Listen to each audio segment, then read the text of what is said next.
aurait souhaité être parmi nous et avoir le plaisir de partager cet événement, mais des imprévus de la dernière minute ne lui ont pas permis d'être là. J'ai l'immense honneur de présenter le discours à sa place.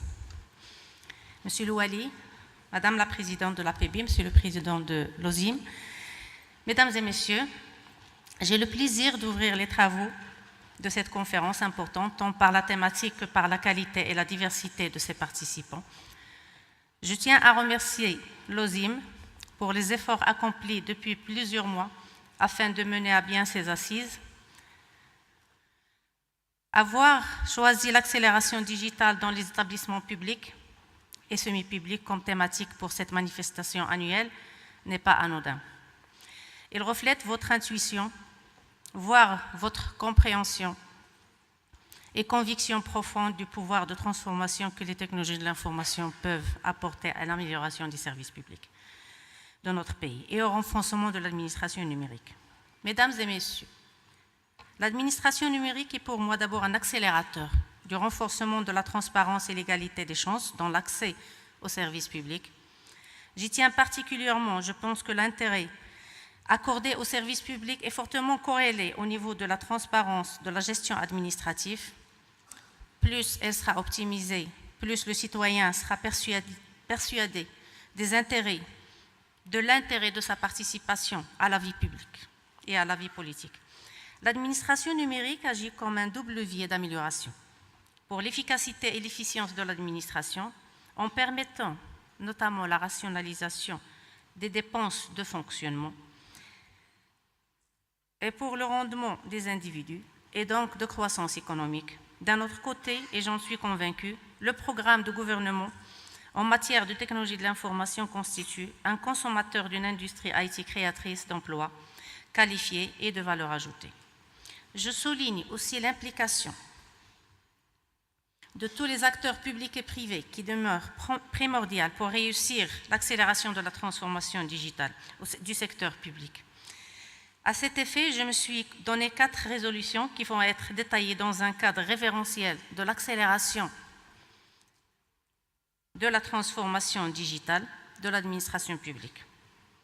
Premièrement, le renforcement du cadre juridique de l'administration numérique des échanges entre les administrations et aussi des échanges entre l'administration et l'usager. Implémenter les principes de l'administration numérique au sein des administrations publiques. Définir une gouvernance pour assurer la pérennité et le développement continu de l'administration numérique afin qu'elle réponde aux besoins de l'usager de cette ère de l'intelligence artificielle, des objets connectés et autres. Instaurer des structures organisationnelles au sein des administrations capables de soutenir et d'accompagner cette transformation du service public. Je souhaite mettre le citoyen davantage au cœur de l'administration publique. D'abord, en l'écoutant avant et après la mise en place des téléservices, en analysant finement les situations ou événements de vie dans lesquels il a besoin de services en ligne. Il s'agit de réaliser ces services qui lèvent les cloisons entre les administrations. Il faut aussi trouver les moyens d'accès aux téléservices par les citoyens souffrant d'illettrisme, d'analphabétisme numérique ou d'enclavement géographique. En rapprochant le citoyen de l'administration grâce aux nouvelles technologies, nous contribuons en quelque sorte à leur réconciliation et à gagner sa confiance. Mettre en ligne un service public, c'est réduire le nombre d'interfaces, de départements et de documents. C'est aussi donner de la visibilité au parcours d'un grand nombre de démarches qui sont le quotidien de beaucoup de nos concitoyens. Les frustrations sont grandes. Mesdames et messieurs, les technologies évoluent rapidement et nous devons rester en veille constante pour bénéficier de cette opportunité. On parle beaucoup à travers le monde, y compris au Maroc, de l'open data, de l'open gov comme vecteur de démocratisation, de l'accès à l'information, l'accès aux données publiques. Faut-il le rappeler? C'est une disposition de la nouvelle Constitution et une priorité du gouvernement. Une obligation dans la loi de droit d'accès à l'information qui va entrer en vigueur en mars 2019 et un engagement prioritaire du Maroc dans son plan national du gouvernement ouvert pour la période 2018-2020 qui a été soumis au comité de pilotage du partenariat pour un gouvernement ouvert suite à l'adhésion du Maroc à ce dernier en avril dernier. L'open data, ou les données ouvertes, traduisent la vraie volonté politique de transparence de l'action gouvernementale et communale, qui ne peut que renforcer la crédibilité des pouvoirs politiques. La même règle doit s'appliquer aux stratégies sectorielles. Toutes les données produites par l'administration sont financées par le contribuable et donc la propriété lui en revient, mis à part les données pouvant impacter la sécurité du pays. De ce fait, le citoyen doit y avoir libre accès pour créer de la valeur ajoutée. Une meilleure politique de données ouvertes permettra une meilleure transparence en exerçant la publication proactive, comme prévu dans la loi de l'accès à l'information, une meilleure reddition des comptes en facilitant l'évaluation factuelle de la performance de l'administration et une participation citoyenne à la promotion de la culture de la réutilisation de la donnée et de la demande d'information. Je suis fière de rappeler que le Maroc est parmi les premiers pays en Afrique à avoir mis en place un portail Open Data. C'était en 2011 et la refonte était en 2014. Il doit certes être amélioré avec davantage de données croisées.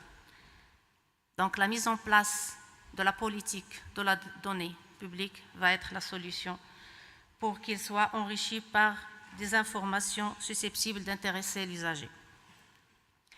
Ainsi que la promotion et la publication et la réutilisation des données ouvertes permettront de manière directe une meilleure mise en œuvre de la publication proactive et la réutilisation des données comme stipulé dans la loi de droit d'accès à l'information. Mesdames et messieurs, la modernisation du secteur public ne peut se faire sans le recours au TIC, notamment pour dématérialiser les échanges entre les administrations et avec les citoyens et avec les entreprises. Les discours royaux, incitant à la mise en commun des informations par les administrations et à l'utilisation des technologies de l'information pour la simplification des procédures administratives et le rapprochement de l'administration du citoyen, de façon qu'un usager n'ait plus à fournir à une administration une information ou un document fourni par une autre administration.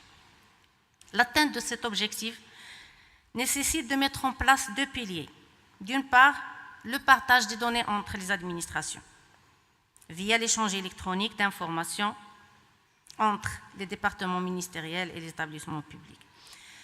L'une fournissant une information nécessaire à une autre pour l'accomplissement d'une démarche demandée par l'usager.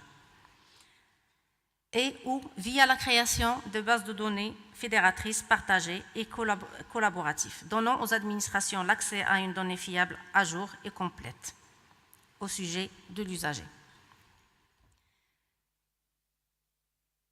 D'autre part, la simplification des procédures administratives via le remplacement des pièces justificatives demandées à l'usager par l'accès à une base de données partagée ou par un échange Gov2Gov avec l'administration qui délivre la pièce justificative en question, et par la mise en place d'un service de copie électronique certifié conforme permettant de numériser des documents papier en gardant un caractère authentique de la copie numérisée. Ces copies électroniques certifiées conformes peuvent ainsi être utilisées dans le cadre de procédures totalement dématérialisées. En fait, la Gateway gouvernementale, la plateforme développée par le ministère de l'Industrie, Investissement, Commerce et Économie numérique. Il doit être utilisé pour ces échanges électroniques et pour offrir des services en ligne aux usagers. Nous travaillons actuellement en collaboration avec le MICIEN et l'ADD sur un projet de généralisation d'usage de la Gateway gouvernementale pour améliorer le service public rendu aux usagers. En effet, il faut profiter des avantages technologiques afin de promouvoir la collaboration transversale entre les administrations et faire de la réingénierie et de la reconception et la dématérialisation des processus un moyen non seulement pour améliorer l'efficacité et l'efficience des administrations, mais également pour faire gagner du temps et efforts aux citoyens et à l'entreprise qui feront fructifier à travers des activités plus productives et ce, dans l'objectif de limiter le temps d'attente au guichet et de réduire le nombre et la redondance des pièces demandées dans le cadre des démarches administratives. Effectuer aussi le maximum de démarches à domicile et à travers des multiples canaux. Merci et je souhaite plein succès à votre forum et vous remercie pour votre attention.